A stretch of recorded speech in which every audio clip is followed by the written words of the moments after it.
ọmọ ni ìní Olúwa, ọmọ inú sì ni èrè rẹ̀.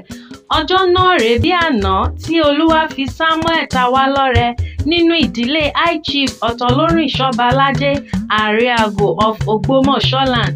Samuel Sobalaje, ó kú ọdún ayẹyẹ ọdún kan tí a bí ọ sókè èèpẹ̀, the grandson of Ariago of Ogbomosho land. Mo ní mo fẹ́ kí ọ délé bàbá tó bí ọ lọ́mọ, Ògbómojúgun, Ògbóṣẹ́gi, ọmọ Afọ̀gbọ́jà, ọmọ ogun tẹ̀lúdó ni ọ́.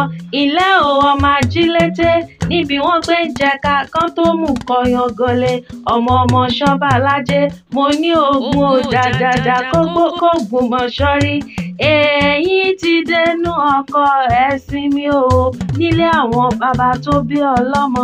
Ògbómosho ń ṣe ọ́, ó lọ rèé bọ̀ṣun. Ọ̀rọ̀ májílété ò rán tó ṣà, bẹ́ẹ̀ ni ó rán t'Ọbàtálá. Ó dìjọ́ tó bá túbá fọ́mọ ajílété kó tó rójú ṣohun gbogbo tó bá fẹ́ ṣe. Ìwọ lọmọ ká pè bí mọ́nú, ká wá ṣe bí ẹni yó.